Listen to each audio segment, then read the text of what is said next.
région Centre-Val de Loire, région de l'art du bien vivre, de la bonne, voilà, de la Loire, de ses châteaux, et puis aussi de son bien manger, de sa gastronomie. Bienvenue en Touraine, principalement. Donc là, la Touraine, il y a encore plus de châteaux qu'ailleurs. Alors, quelques mots sur moi, mais ce n'est pas important.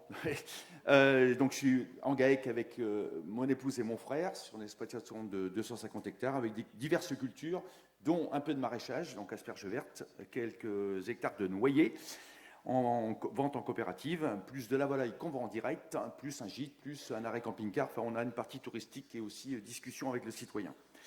Donc, je suis président de la Chambre régionale d'agriculture depuis quelques années. Je suis membre donc, national donc, des chambres d'agriculture nationales. Et là, je m'occupe, là, c'est en lien direct en plus avec la thématique des 2 jours. Je suis président de la commission production végétale. Je suis tout ce qui est carbone, énergie, et aussi autour des phytosanitaires. Alors, c'est moins azote, mais...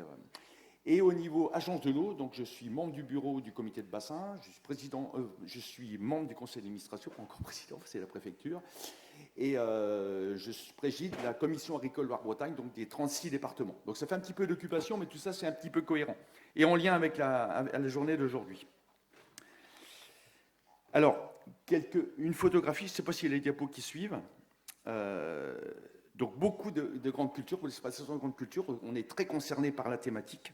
70% de la SAU est en grande culture. Et la problématique, c'est qu'on perd nos élevages. On a perdu 32% de nos élevages en 10 ans, donc c'est énorme. Donc c'est en lien avec la perte de fourrage, enfin de surface fourragère, y compris des surfaces fourragères qui produisent de l'azote, donc et qui nous permettent de ne pas acheter de l'azote et d'avoir de l'azote dans le sol et d'avoir un système vertueux.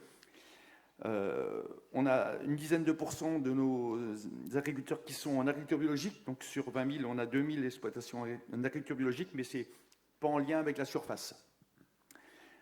Puisqu'on a beaucoup en fait, ceux qui sont en agriculture biologique sont plutôt des vignerons, viticulteurs, et aussi des maraîchers bio. 14% environ qui sont engagés dans les signes de qualité, et puis on a une vingtaine de pourcents qui sont engagés en circuit court, mais ce n'est pas le volume. Il y en a certains qui c'est quelques pourcents, comme nous, personnellement chez nous, et d'autres qui sont à 100%. Voilà les grandes lignes de notre agriculture de la région centre, Val-de-Loire. Après, les enjeux sur l'azote. Ça a été souligné tout à l'heure, hein, donc hausse des prix, énorme des hausses des prix, et avec sur la zone intermédiaire où on est là, à partie Beau, c'est l'Irigue, mais sur la zone intermédiaire où on est ici, qui part du Poitou-Charentes, qui va jusqu'en Alsace, on est plutôt sur un assolement colza-blé-orge, donc un assolement consommateur d'azote. Et avec le changement climatique, on n'arrive plus à faire de légumineuses de printemps, de légumineuses à graines de printemps, puisqu'en fait, on peut implanter pas forcément trop tôt, et la chaleur arrive vers le 15 mai, et là, vous connaissez le système, les fleurs grillent, et en fait, on a très peu de volume. Donc les agriculteurs reviennent de plus en plus sur un assolement hiver, qui n'est pas bien, et qui est consommateur d'azote, mais il faut arriver à le résoudre, quoi. Après, il faut du matériel végétal, c'est ce qu'on attend aussi des chercheurs, ou d'autres productions, mais il va falloir que le client l'achète aussi, donc il faut qu'on produise aussi ce qui va se vendre. Donc tout ça, c'est assez complexe. Donc on en discute, il ne faut pas faire qu'on en discute, mais on attend aussi des journées comme ça qui peuvent nous accompagner. On attend aussi les chercheurs, on attend aussi de ceux qui vont nous trouver des variétés. On attend aussi une meilleure efficience de l'azote, donc ça va être aussi les discussions d'aujourd'hui. Comment, déjà, quand on est plusieurs à avoir fait des bilans carbone, et on s'aperçoit que c'est le problème azote qui souvent en grande culture qui pose problème. Donc, et il revient, les conseils vont vers des cultures de printemps, sauf que on n'arrive pas à en faire parce que par rapport à toutes les problématiques que je vous ai soulevées là. Et après, c'est à l'épandage. Donc, on est contributeur à plusieurs, mais ça, vous le savez, on est contributeur. Donc, maintenant, on voudrait, une fois qu'on a fait ce bilan-là, on est très conscient et on voudrait changer. Et changer, c'est avec vous tous, c'est avec les chercheurs. C'est ça qu'on attend des journées comme ça, où tout le monde se parle. Alors moi, je vais vous quitter de bonne heure parce qu'il faut que j'aille sur Paris, mais j'aurais vraiment aimé, parce qu'on est dedans, nous, dans notre exploitation, et dans mes responsabilités, je le pilote aussi. Donc pour ramener le plus possible, c'est le boulot des chambres, hein, c'est effet réseau, c'est qu'on accumule tout ce qu'on peut connaître, et on accumule les savoirs de tous, pour après les redescendre dans les départements et le redescendre auprès des agriculteurs. Si on est tous là ici, c'est pour l'agriculture, bien sûr, pour le bienfait, aussi pour la planète en même temps. Voilà, je vous ai résumé en quelques mots l'enjeu azote, mais il y a un enjeu phosphore et potasse qui est non négligeable aussi. Donc, et où on va aussi dans un mur si on n'y prend pas, si on n'y regarde pas de près. Voilà, mais merci, bonne journée, bonne journée au pluriel. Travaillez bien et nous, agriculteurs, on compte sur vous tous, mais on est avec vous aussi pour le bienfait, pour améliorer, pour qu'on soit mieux, mais plus efficient, le plus efficient possible au niveau de l'agriculture pour la planète. Et voilà, bonne journée à tous. Et puis, et après, on a quelques exemples suivis. Donc, ma collaboratrice Anne va vous exprimer ce qu'on travaille, mais avec sûrement des projets que vous connaissez aussi. Ouais. Donc, bonjour à tous, Anne Brunet. Donc, je suis responsable du service développement, environnement, innovation à la Chambre régionale de l'agriculture. Et donc, à ce titre, j'anime la thématique agronomie donc pour les chambres d'agriculture de la région. Et donc, je vais vous présenter nos grands axes de travaux à travers quelques exemples. Et donc, bon, effectivement, comme l'a dit Philippe, je pense que ça va vous rappeler peut-être certains projets qui ont été présentés dans ces mêmes journées, sans doute il y a quelques années. Donc, si je devais résumer nos grands axes de travaux, je les ai résumés en six grands axes. Donc, tout ce qui tourne autour de l'innovation dans les méthodes de fertilisation, le pilotage de l'azote et les OAD, les leviers agro, la fertilité, la conservation des sols, les complémentarités céréaliers-éleveurs et les nouvelles sources d'azote disponibles. Donc, sur le premier point, je vais parler d'un projet qui nous a bien occupés ces dernières années, qui est le projet Solinazo. Donc, Solinazo pour solutions innovantes de gestion de l'azote dans les systèmes de culture, donc en l'occurrence le blé. Donc, c'est un projet sur 4 ans qui a été financé par le Partenariat européen pour l'innovation, qui est parti de problématiques terrain, une question de problématiques rendement, problématiques taux de protéines, mais également problématiques environnementales, donc avec les pertes d'azote. Et donc la Chambre régionale d'agriculture s'est associée à des organismes de développement, donc Chambre départementale, FDG d'Aduchère, à la recherche, donc l'INRAE, les instituts, Arvalis, Terrinovia, et puis à 2 organismes économiques de la région, donc sont Axéréal et l'ASCAEL. Et donc l'objectif, en fait, c'était de tester à grande échelle des méthodes de fertilisation azotée, donc complètement différentes de la méthode du bilan que vous connaissez, je pense, très bien. Donc à savoir APN de l'INRAE et CHN d'Arvalis. Donc je ne vous refais pas le topo sur APN et CHN. Les deux méthodes ayant pour objectif de vraiment suivre l'INN et d'ajuster les apports tout au long du cycle, et notamment en fonction des conditions météo. Et donc du coup, l'idée était de tester ça à grande échelle, donc 3 années d'abord des ABAC régionales, 3 années d'expérimentation, l'implication de groupes d'agriculteurs. Et pour être très rapide, donc on a eu effectivement d'un point de vue scientifique des résultats intéressants, puisqu'on était en termes de résultats économiques proches de la méthode du bilan, en utilisant moins d'azote et donc avec des pertes moindres vers l'environnement.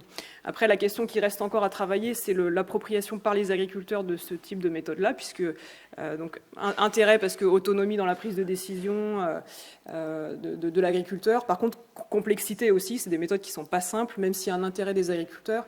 Il faut encore travailler pour que ces méthodes-là, elles soient simplifiées un peu dans l'accès, qu'on arrive aussi à mieux apprécier l'INN, puis qu'on arrive à mieux piloter, notamment en période de sec. Donc je sais que l'INRAE et Arvalis travaillent pour améliorer ces méthodes-là. Voilà, donc ça c'était un exemple de projet. Deuxième exemple sur la partie pilotage de l'azote et OAD. Donc la fertilisation de précision, c'est un sujet qu'on travaille depuis longtemps, donc notamment sur les aspects modulation intraparcellaire. Un projet un petit peu plus récent, donc c'est l'offre, le service pour les agriculteurs Messatimage, en fait qui vient d'un projet de R&D au départ, qu'on a conduit sur 2019-2020. Donc l'objectif c'était de faire bénéficier, de valoriser les images satellites Sentinelle-2 donc auprès d'un maximum d'agriculteurs pour piloter la fertilisation en colza et blé. Et donc ce projet de R&D a débouché sur un service pour les agriculteurs aujourd'hui. Donc normalement il y a la petite vidéo qui va vous l'expliquer. Voilà.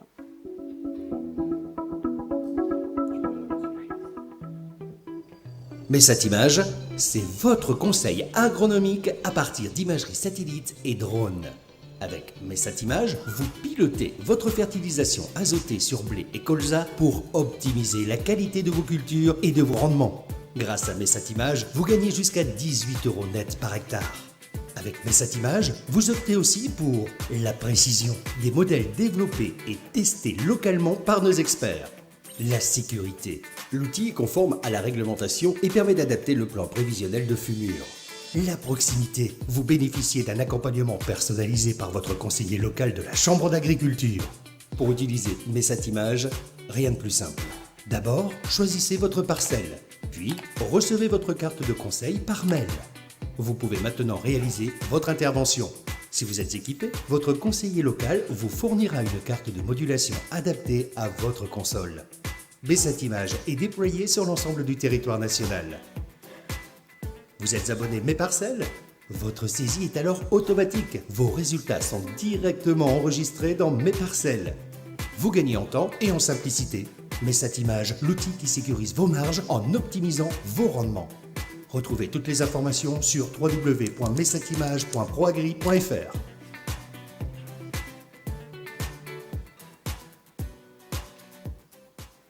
Voilà, donc c'est un OAD qui a été développé à l'origine par la Chambre d'agriculture d'Eure-et-Loir, qui aujourd'hui est national, donc qui a été repris par les chambres d'agriculture au niveau France.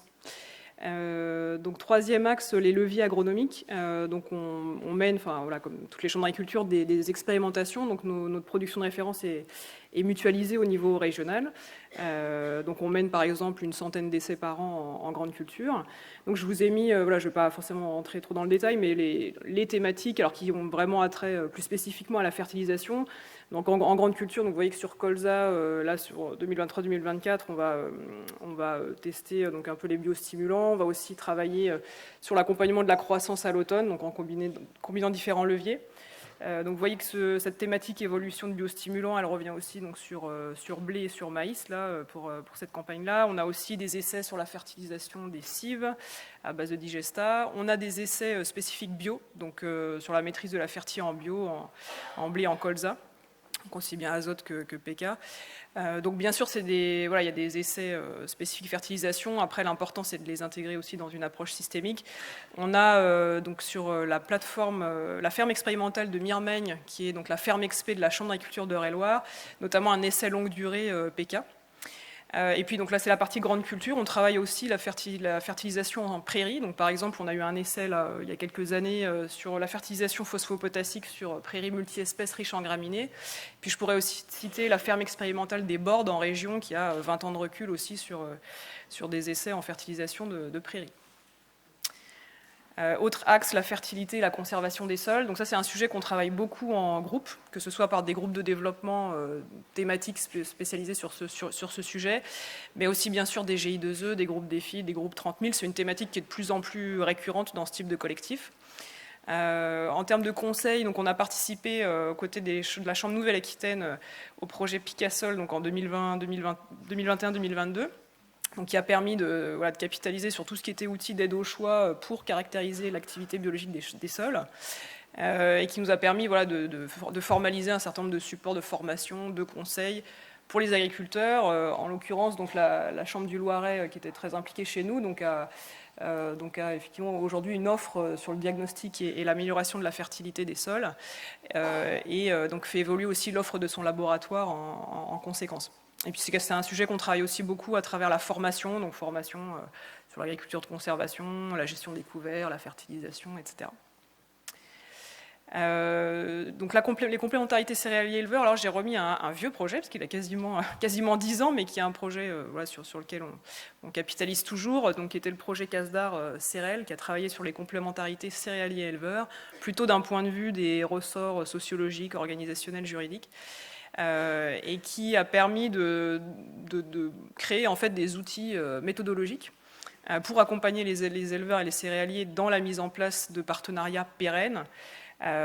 Et donc, alors notamment, pas que sur des sujets qui ont attrait à la fertilisation, mais notamment sur des sujets qui peuvent paraître classiques, échange paille-fumier par exemple, en se basant sur des cas types, sur des analyses coûts-bénéfices pour faire quelque chose d'équilibré. Donc projet un petit peu ancien, mais travaux toujours en cours dans le cadre notamment du RMT Spicy. Voilà.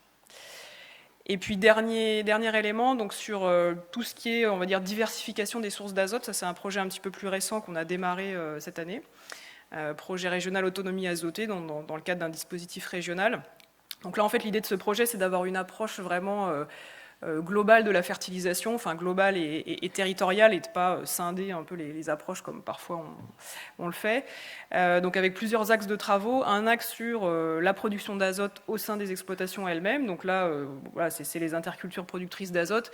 On a beaucoup de références techniques dessus. L'idée était plutôt de mettre à jour les références plutôt économiques, étant donné le contexte sur l'azote. Et puis aussi travailler l'utilisation de légumineuses comme fertilisants. Donc voilà, trèfle, luzerne, récolté et pendu, il y avait cet aspect-là aussi. Élaboration d'un outil d'optimisation de l'assolement, donc outil Excel qui va prendre en compte les besoins d'azote, les besoins en eau, la PAC, voilà, différents éléments. Et puis, dernier point, c'est aller chercher des sources d'azote localement. Donc, on va tester sur 2 départements, d'aller faire un peu un état des lieux des gisements et de voir comment on peut valoriser un certain nombre de sources d'azote, donc que ce soit des digestats, du compostage, des bouts de stations d'épuration ou autres. Donc voilà pour un petit aperçu de nos actions. Enfin, bien sûr, il n'y a pas que nous qui travaillons sur la fertilisation en Centre-Val de Loire, mais ça vous donner un petit aperçu de nos travaux qui, je pense, feront écho aux travaux de ces 3 jours. Merci et bonne journée.